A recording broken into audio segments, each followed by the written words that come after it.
نے کی ہے جو نانا ان کے امام الانبیاء گئے, نبیوں کے تاجدار بن کر آئے ہیں.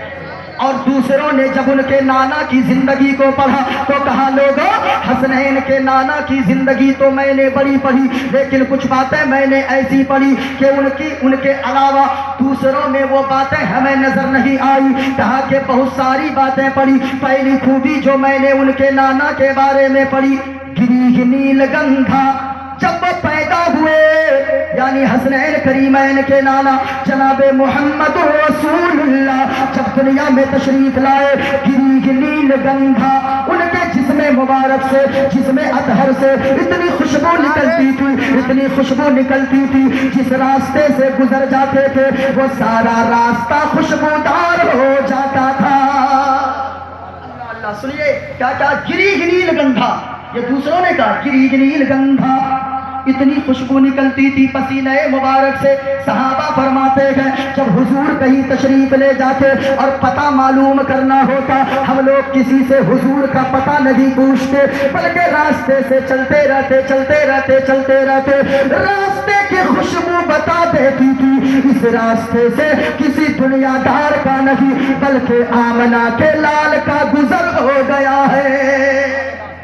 گریہ نیل گندھا. اور سنیے, اور حضور فرماتے گئے اور کہا, پنڈی جی نے کہا حضور کے بارے میں, اتی جوتی میں پرکاشم, جب حضور دنیا میں تشریف لائے ان کے چہرے مبارک سے اتنا نور نکلتا تھا, اتنا نور نکلتا تھا کہ ان کے نور کی روشنی سے, چہرے کی چمک سے صرف ڈھائی حلیمہ کا گھر ہی نہیں بلکہ سارا علاقہ جگمگ جگمگ روشن روشن ہو جا رہا تھا.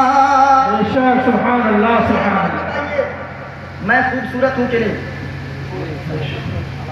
ارے بولیے نا بھائی. کریا سب بھی نہیں بولتا ہے, کالا سب بولو بھی نہیں بولتا ہے.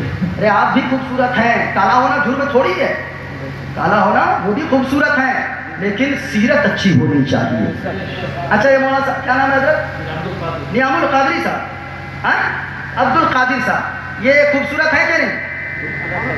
ارے دشمنی آپ لوگ کی ہوگی جو بھی ہو, لیکن خوبصورت ہے کہ نہیں؟ مولانا قسمت صاحب خوبصورت ہے کہ نہیں؟ یہ تو قسمت نام بھی ہے, قسمت کے دھنی بھی. قسمت بہت اعلیٰ ہے, اعلیٰ کیوں نہ ہو, خوش نصیب ہے وہ بیٹا جن کا بیٹا مسجد کے مصلی پہ کھڑے ہو کر لوگوں کو نماز میں قرآن کی تلاوت سنایا کرتا ہے. وہ باپ خوش نصیب ہے, وہ ماں خوش نصیب ہے جن کے بیٹے حافظ قرآن ہوتے ہیں, جن کے بیٹے عالم دین ہوتے ہیں, جن کے بیٹے دیندار ہوتے ہیں. سنیے خوبصورت ہے کہ نہیں؟ خوبصورت ہے کہ نہیں؟ یہ کہیں کہ